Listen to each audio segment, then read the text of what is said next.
Agora, as três já falaram. Agora a gente abre para as perguntas e vocês escolhem para quem vocês querem perguntar, depois eu faço as minhas por último.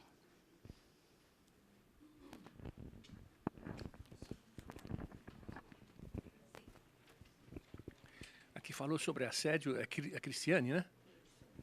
Cristiane, não acha que vocês estão exagerando um pouquinho nessa questão de assédio?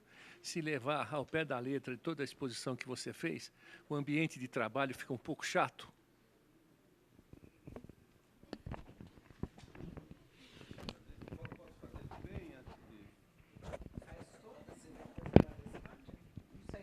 Mais uma? Não, vou fazer para as três. Pode ser? Você que está coordenando, Nancy. Se pode. Uma por vez? Também. Se for para ela, quem vai fazer para a Cristiane já pergunta.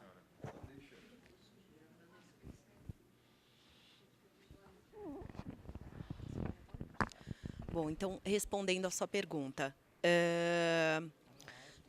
Tá.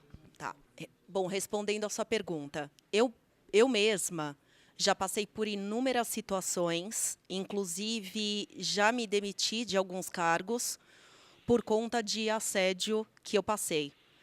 E isso, de certa forma, além de ser humilhante, me deprecia como profissional. Muitas vezes eu fui obrigada a me demitir por sentir que a minha capacidade não era reconhecida por ser mulher e também por algumas brincadeiras não serem brincadeiras. Você sabe sempre que tem um fundo de verdade. Então, por exemplo, você está desempenhando o seu papel ali no cotidiano, no dia a dia, no mundo corporativo. E, de repente, surge uma brincadeira, como, por exemplo, até mencionei com uma das pessoas presentes aqui. Eu te entrego, sim, esse relatório, mas só se você sair comigo hoje à noite. E, às vezes, é uma pequena brincadeira, mas não é brincadeira. Na verdade, tem sempre um fundo de verdade, porque esse homem ele não vai fazer essa brincadeira se ele não quiser realmente sair com você.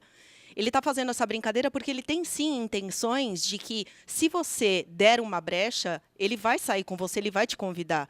Então, não parece que você está lá para desenvolver sua função realmente. Parece que você está sempre a passeio, por hobby, ou por qualquer outro tipo de pretexto.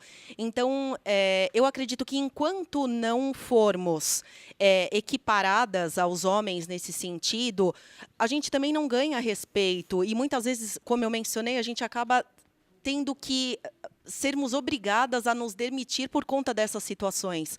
Você não consegue simplesmente realizar a sua função porque tem alguém ali enchendo o seu saco, te molestando de alguma maneira. A gente não precisa ir para o assédio sexual, que é eu considero o mais grave, mas aí eu fico pensando, será que é de fato mais grave? O moral também é tão grave quanto? E eu acredito que talvez entre um pouco na questão da Luciana, que ela mencionou, talvez essas brincadeiras acabam sendo uns vieses que os próprios homens têm de fazer inconscientemente, mas fazem, e que as mulheres não aceitam mais.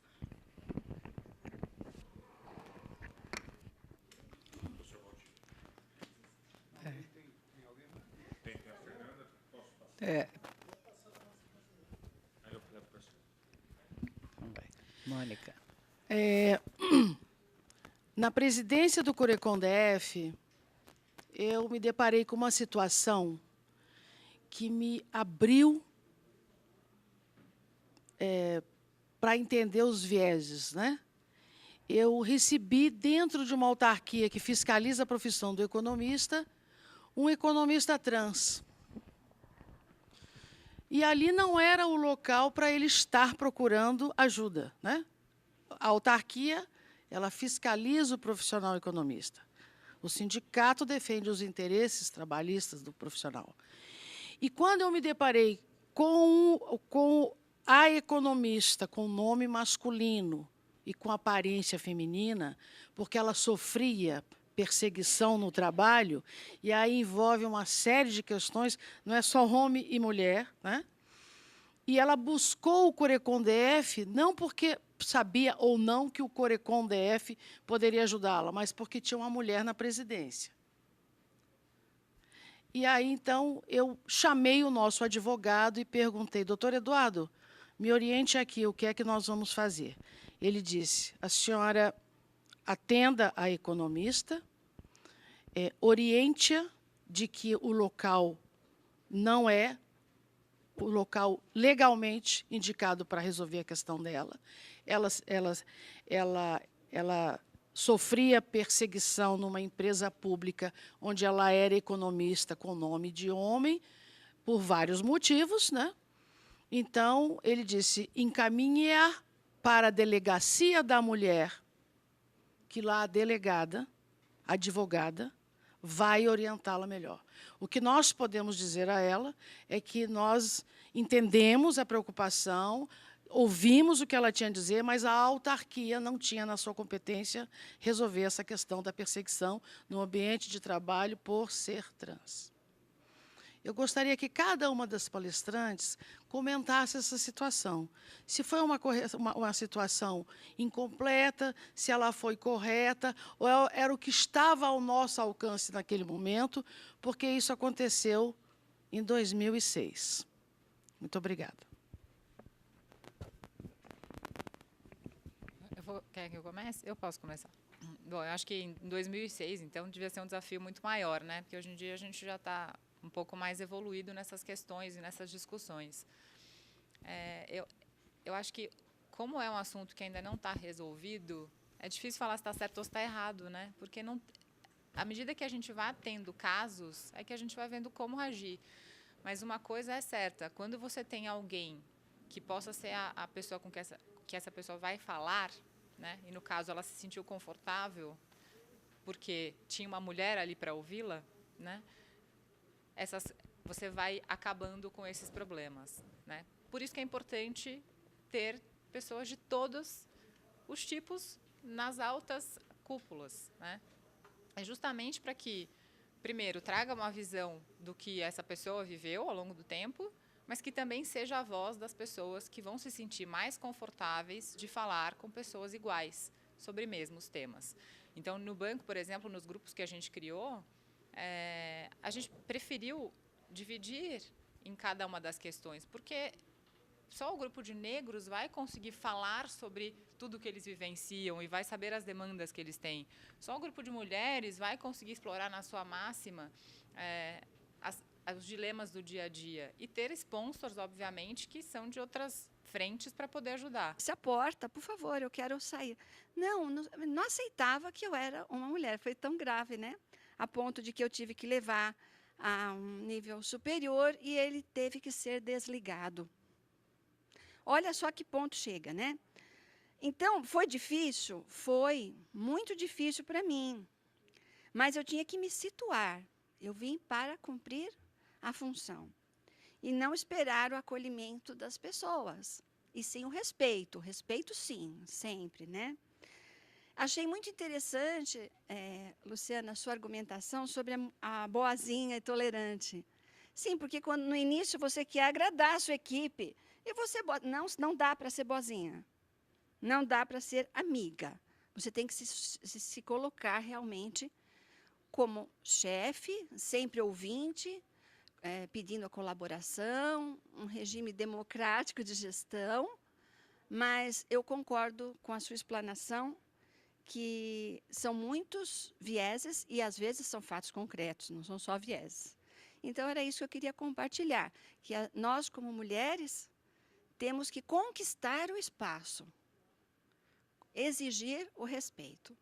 Era isso que eu queria acrescentar. Obrigada.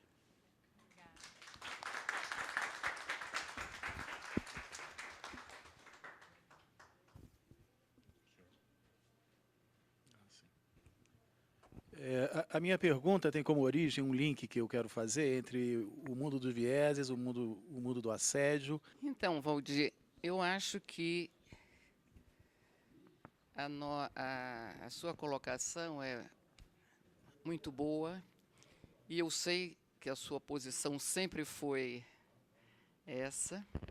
Você já foi meu professor também, Sabia? Lembra, Valdir? Novinho, novinho, novinho, novinho, novinho. Uma criança, não é? E sempre foi uma posição...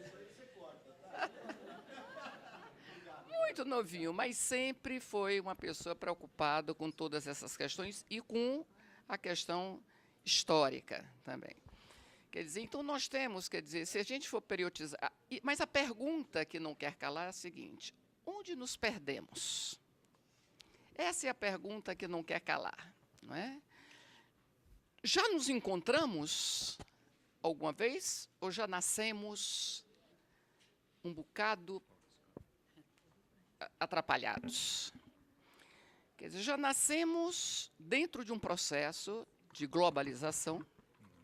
Eu sempre brinco com meus alunos, e brinco não, né, falando, digo, olha, nós nascemos já dentro de um contexto globalizado, no auge já de uma economia mercantil.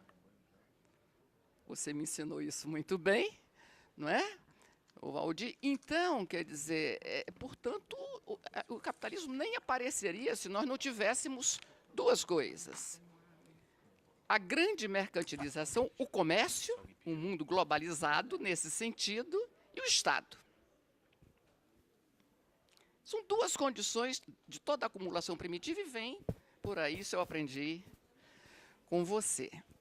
E nós estamos vendo que ali nós já nascemos com uma função dentro desse processo: fornecedores de alimentos e matérias-primas. A ideia de commodities. Fornecedores de commodities, que é importantíssimo, e num país grande como o nosso. O Brasil tem 8,5 milhões de quilômetros quadrados, uma coisa fantástica, tá certo? Os Estados Unidos, acho que 10 milhões, por aí. Coisa monstruosa. Então, claro que nós temos uma dotação de fator que nos é favorável, de certa forma, a essa ideia, né? Mas o que é que acontece? Quer dizer, essa é exatamente esta, entre aspas, vantagem comparativa, fez com que as nossas elites, e elites aí não é no sentido pejorativo, é no sentido efetivo, nós aqui constituímos, de certa forma, uma elite, quer dizer, se associassem de maneira bastante desigual como é que a gente diz, ao mundo externo ou aos países desenvolvidos ou as colônias e as metrópoles. Em cada momento tem um nome. Fato esse que nós adquirimos uma cultura muito apropriada, no meu modo de ver, em cada etapa da nossa história, de termos, ao mesmo tempo que lutamos, e eu acho que agora vem bem dentro do espírito dessa reunião, ao mesmo tempo que lutamos por uma insurreição, digamos assim, de autonomia, né, de tecnologia, da própria acumulação e tudo, de capital, ao mesmo tempo nos subordinamos. De uma maneira praticamente, como é que a gente diz, quase que sem exigência de coisas em troca. Então, isso marca o decorrer da nossa história. Isso trouxe consequências, no meu modo de pensar, culturais, inclusive, para nós todos, de uma maneira bastante séria. Isso tem que ser um processo bastante importante de educação para poder rompermos com essa barreira, o que não temos. Nosso processo educacional é extremamente ainda precário. E, bom, viemos, mesmo com o regime militar, o golpe militar, ou, mais explicitamente, a ditadura militar, né, porque foi uma ditadura, eu fico espantada hoje que um presidente eleito democraticamente pelo voto queira fazer uma apologia de uma ditadura. Quer dizer, é realmente uma coisa inaceitável, não é? é uma coisa realmente muito triste, muito lamentável. Acho que é um grande equívoco, no mínimo, da parte dele. Mas, enfim, quer dizer, nós viemos, então, transitando por todo esse processo e, mesmo tendo alcançado lá grandes efeitos do ponto de vista da industrialização, no entanto, ainda fortemente dependentes tanto de tecnologia como de capital. Capital dinheiro, capital de financiamento. Fundamos aqui toda uma estrutura de um mercado de capitais, toda uma estrutura de um mercado financeiro que empresta muito pouco a função social fundamental, que é o crédito. Mas o crédito para quem? Para as empresas, para aumentar a produtividade, para o desenvolvimento. Não o consignado apenas. Isto também tem criado grandes restrições. Então, mas nós temos bancos públicos. Ai, que bom que temos bancos públicos. Se não tivéssemos bancos públicos, nós estaríamos fritos. Quer dizer, o Obama não teve bancos públicos. Vocês viram o que foi o ajuste da crise americana. Foi comprando os títulos podres dos bancos privados. Essa foi o grande ajuste. Está aí o Krugman e uma série de outros economistas americanos, contrário àquela forma não só do Obama, mas depois dos que vieram depois também, mas ele era 50 bilhões sendo emitido. Né? Muito bem, vamos voltar para o Brasil. Então, nós chegamos no plano real, na estabilização. Quer dizer, nós temos dois problemas, inflação e desemprego. A coisa da curva de Phillips, que aqui não se concretiza. É uma coisa complicada. Nós temos inflação e temos problema de desemprego. Agora, nós não temos inflação baixíssima. Se não fosse pelos produtos, pelos preços administrados, eu estava provavelmente com deflação. Uma situação dramática. Não é para comemorar, é para chorar essa taxa de inflação hoje no Brasil. Não tem consumo das famílias. Baixíssimo consumo das famílias no Brasil. Não tem o gasto do governo, que principalmente com investimento, também não tem. O gasto do setor privado em investimento também não tem. Sobra o setor externo. Começou a complicar. Né? Mas lá atrás, plano de estabilização. Claro que nós precisávamos de um plano de estabilização. Porque o Brasil ou se depara com a vulnerabilidade externa ou a vulnerabilidade de financiamento público. Quer dizer, quando se juntam os dois, aí é um inferno. É um inferno astral. Juntou um pouco na época da Dilma, em 2013. Então, vejam, quer dizer, lá eu acho que um marco que nós poderíamos ter virado a nossa página com a crise externa, que nós tivemos no final dos anos 80, final dos anos 70, início dos anos 80, já com o segundo PND avançadíssimo ali, nós estávamos exportando o setor industrial, bens de consumo duráveis, tecnologia, nós regredimos. Eu acho que a desindustrialização, como se fala no Brasil, a redução do emprego no setor industrial, a redução da produção do setor industrial, a participação do setor industrial no PIB, mas está tendo desindustrialização no mundo inteiro, porque o mundo inteiro está se complicando. Atenção para isso, não é só aqui, mas tem uma diferença. Uma coisa é você se desindustrializar com a renda per capita de $50 mil. Outra coisa é se desindustrializar com a renda per capita de $9 mil, que é o nosso caso. Isso é grave. Isso não dá. Não pode. Então, este marco, no meu modo de ver, veio com o governo do Fernando Henrique. Esse grande equívoco, tá certo, aparece no governo do Fernando Henrique.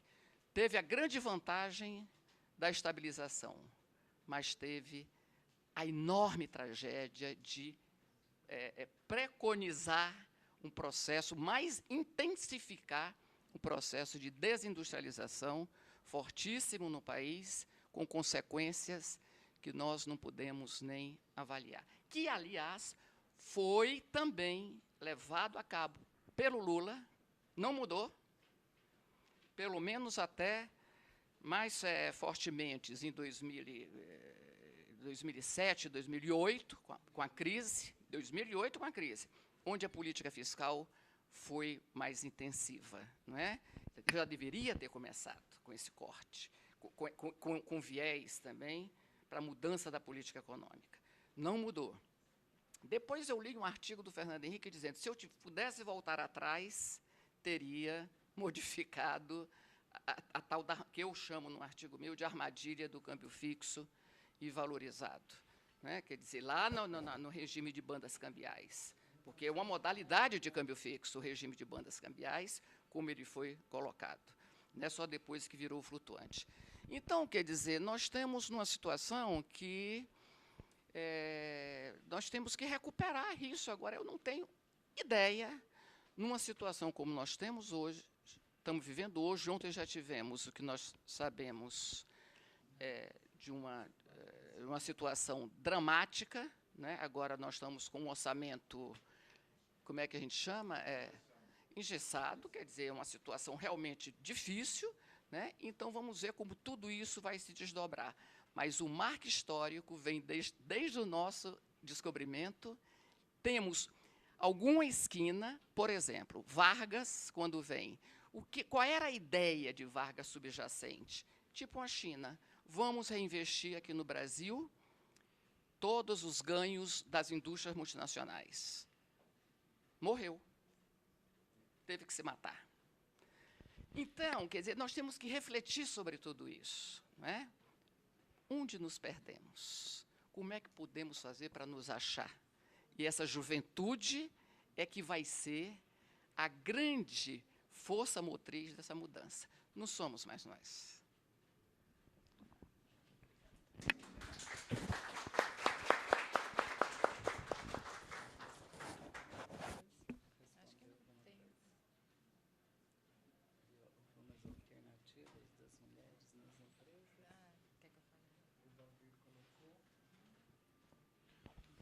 A gente tem discutido algumas, nesse grupo que eu faço parte, né, no Santander, vou falar especificamente do Santander, a gente tem discutido algumas possibilidades para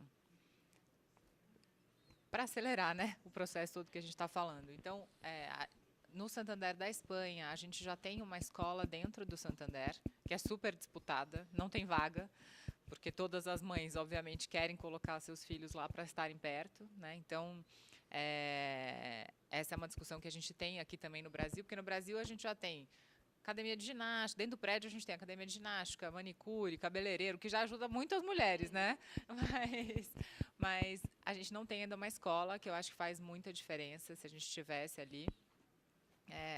Uma outra coisa que a gente fez foi também criar um grupo de discussão em relação às mulheres que saem de licença maternidade em relação à renda variável. Acho que vocês sabem que em banco a gente tem a renda variável, né, o bônus. E quando a mulher sai de licença maternidade, muitas vezes ela recebe só proporcional aos meses que ela trabalhou. Sendo que a meta da mulher é o ano inteiro, tá? Não é que a meta é de 6 meses, não. A meta é do ano inteiro.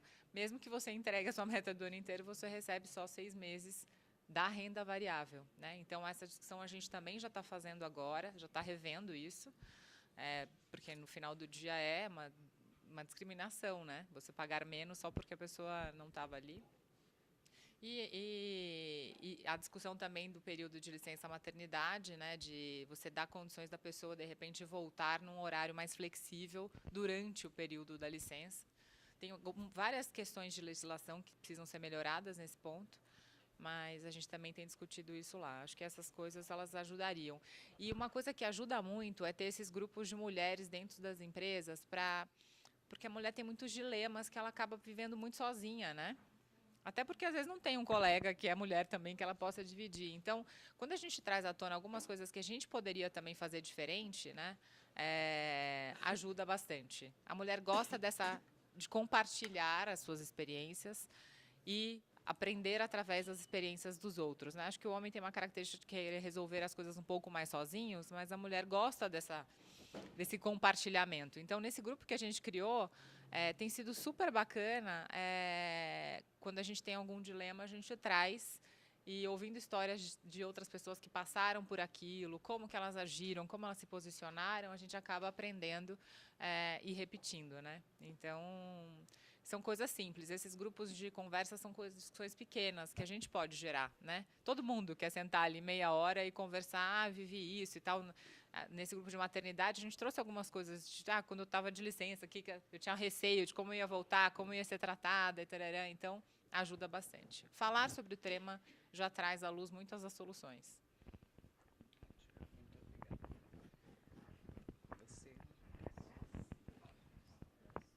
Eu só gostaria de complementar, no sentido que eu acho fundamental, inclusive retomando um ponto que acredito que a Norma mencionou, que é o aspecto da educação. Eu acredito que ela é extremamente fundamental no sentido da formação do indivíduo, tanto no sentido do comportamento da mulher, como essa mulher vai se posicionar em relação ao mercado de trabalho, em relação à própria escola onde ela vai começar a conviver, qual deve ser o papel dela em relação a algum tipo de assédio que ela venha a passar, e também em relação aos meninos, aos homens, como eles devem se comportar em relação a essas mulheres, como deve ser o tratamento. E acredito que também na própria educação seria fundamental abordar questões como também a que a Norma mencionou, de nós sermos um povo um pouco subordinado. Então, talvez colocar esses potenciais que nós temos e que não necessariamente precisamos ser o tempo todo subordinados, ou ter aquela questão de que muitas vezes nós não solicitamos ou não reclamamos sobre algum aspecto, por exemplo, por termos medo de perder os nossos empregos, as nossas ocupações, mas sim nos colocarmos e colocando o nosso valor da mesma forma. Muito obrigada. Bom, gente, no caso, nós estamos no final. Você levantou a mão? É algum sinal?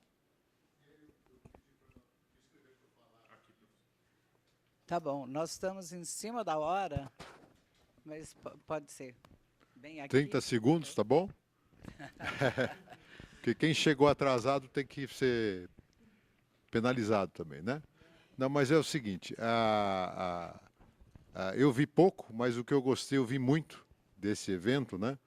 E que bom que cada vez mais a gente tem, como foi aqui proposto e ressaltado, o papel da mulher economista na participação do debate nacional, né? Eu vejo também que há um espaço a ser ocupado mais intensamente também nas entidades representativas da categoria, não é mesmo? Então é muito importante que a gente tenha cada vez mais mulheres participando, como a gente está vendo aqui hoje, porque quando a gente fala em equidade, eu gostei do termo aqui, mais do que igualdade e equidade, isso passa necessariamente por um equilíbrio maior também nesse nível, né, entre homens, mulheres, enfim, e a participação em cada um. Então,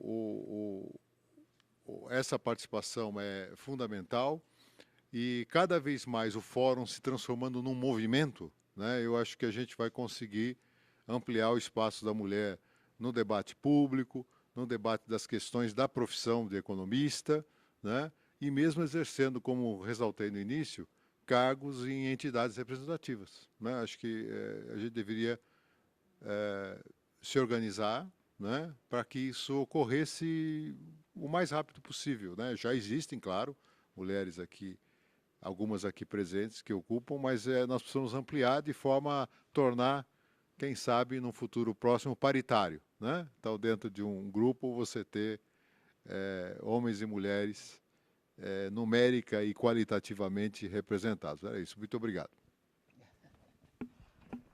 Pode falar mais um pouquinho, não precisava ser tão rápido. Eu sou obediente. A presidenta falou da mesa, eu obedeci. Tá bom. Muito obrigada pelas suas colocações.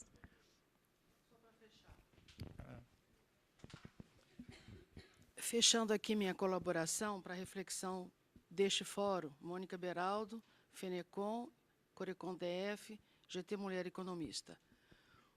Não é só o Brasil que enfrenta essa dificuldade de tratar de assuntos de mulheres, né?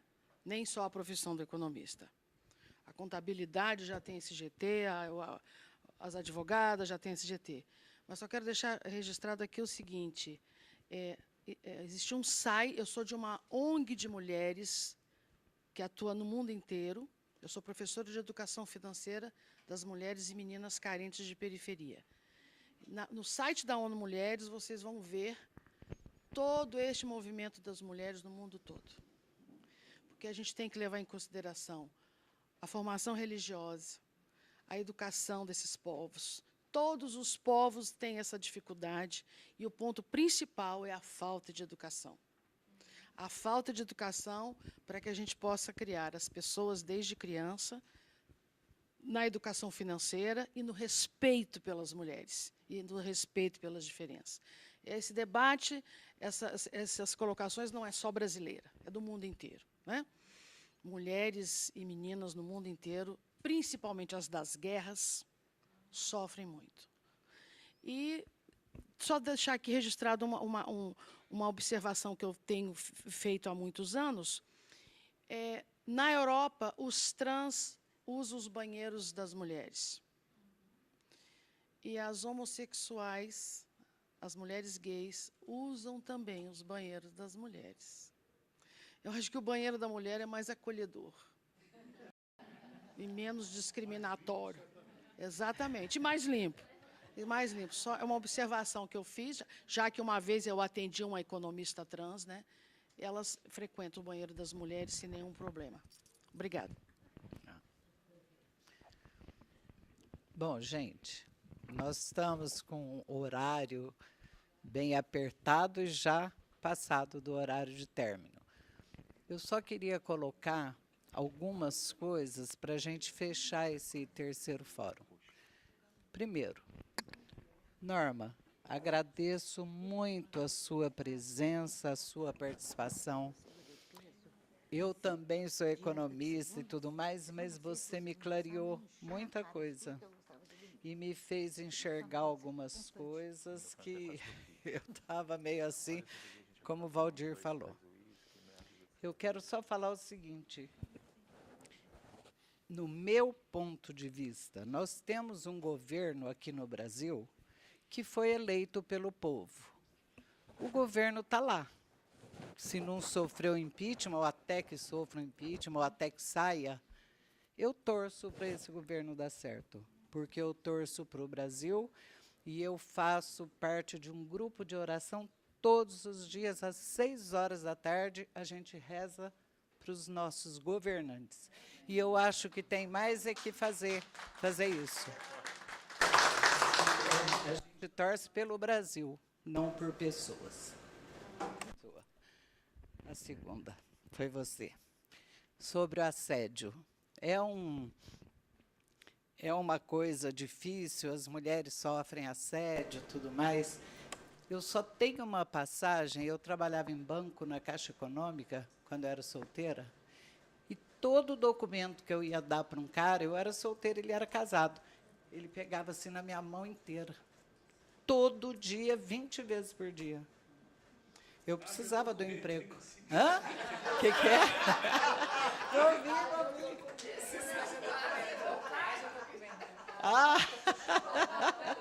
Não, eu falava para ele assim, puxa, você se contenta com tão pouco?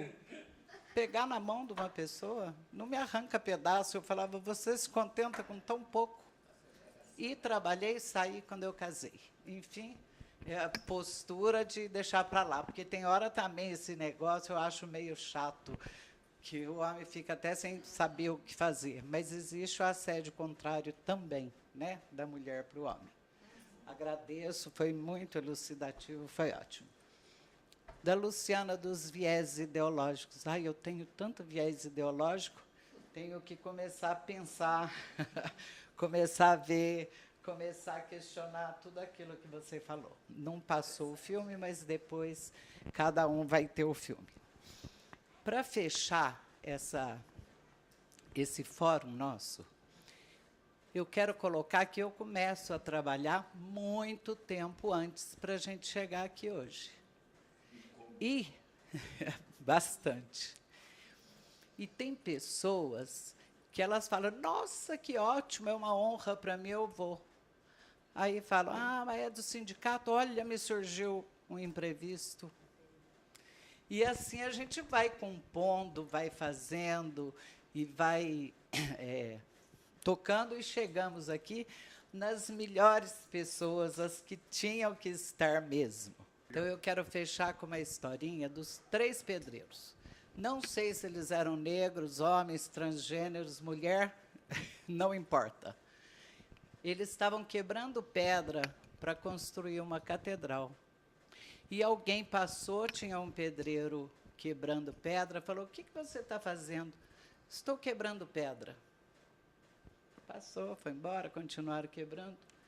Perguntou para o outro, passou uma outra pessoa, perguntou, o que vocês estão fazendo? O outro falou assim, eu estou quebrando pedra para construir uma parede.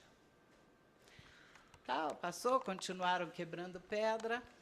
Passou uma terceira pessoa, perguntou para um outro deles, o que você está fazendo? Ele falou, eu estou quebrando pedra para construir uma catedral. Então, isso tudo depende da visão que você tem. Aqui, hoje, nós estamos quebrando pedra para construir uma catedral. Fico emocionada de saber que as gerações vão ter fruto desse trabalho. Não nós, as futuras gerações vão ver esse trabalho nosso. Agradeço o Valdir pela alma feminina e por confiar em mim também para fazer. Tá bom, gente? Muito obrigada pela presença. Muito obrigada por tudo.